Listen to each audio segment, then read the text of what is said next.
Welcome back, Weird But True listeners. We just finished talking all about how cheese isn't actually a mouse's favorite food and how cats don't actually have 9 lives. It's really too bad because I really like cats.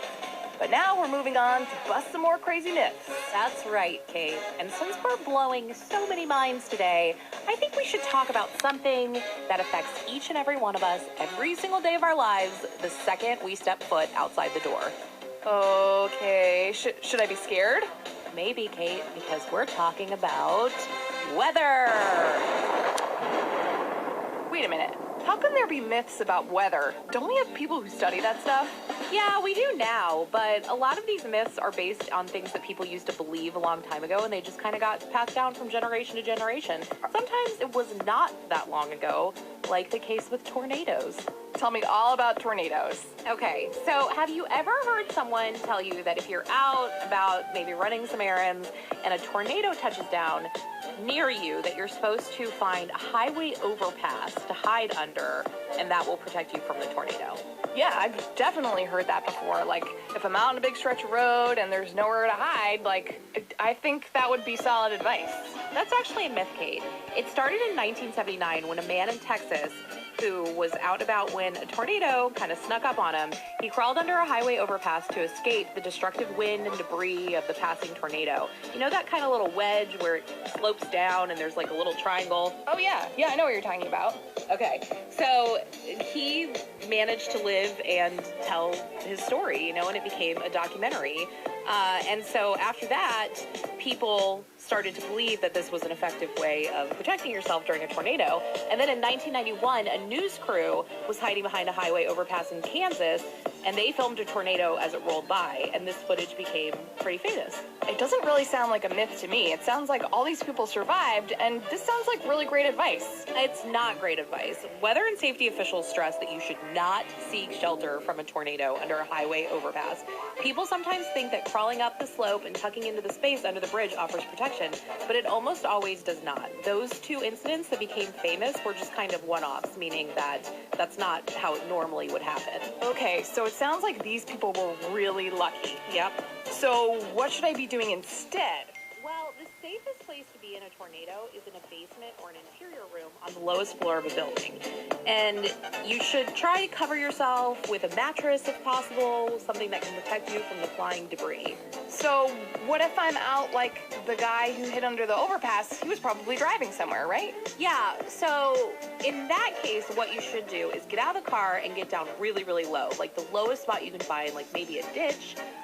But it's important to get close to the ground because tornado winds are weaker at ground level, so they're less likely to sweep you away. That is probably one of the craziest and coolest things I've ever heard. I had no idea that tornado winds were weaker when you're closer to the ground. Did you know the strongest tornadoes are packed with enough energy to power 10,000 houses for an entire day? What? I think that maybe we should be tornado fact chasers instead of chasing actual tornadoes. Does that mean you have a crazy weather myth to bust for me? Oh, I do. So, Becky, have you ever heard somebody tell you that rubber tires and rubber-soled shoes can protect you from lightning? Yes, I have heard that, and that's why I feel super safe all the time during storms, because I am never without my rubber-soled tennies. Well, rubber is a pretty good insulator, so it's a material that doesn't conduct or transmit electricity very well. And lightning scientists do generally agree that you're safer inside your car than outside one. So this sounds pretty solid to me. Like, you got your rubber shoes, you got your rubber tires, you're safe from lightning. I'm not sure what myth we're busting here. I hate to tell you, but it is actually a myth that rubber protects you against lightning. So your tennies aren't really doing much for you. Why is that, though? So just that few inches of rubber is no match for lightning, which is incredibly powerful. 1 bolt of lightning delivers way too much power to be stopped by rubber. And as for your car, lightning can actually pass through the tires and cause them to pop. So, but you just said that lightning scientists agreed that you're safer in your car, so what's the deal? That's right. It's not the rubber on your tires that protects you, it's the metal shell of your vehicle.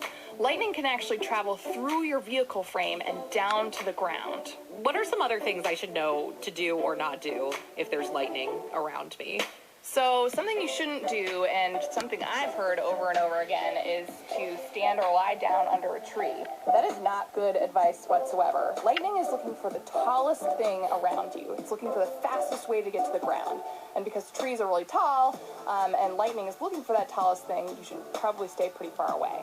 We have so many more myths that we need to move on and bust, but I'm not sure we're going to be able to top the weather myths. I know how we're going to. How? I am going to challenge you to the ultimate myth-busting game. Oh boy.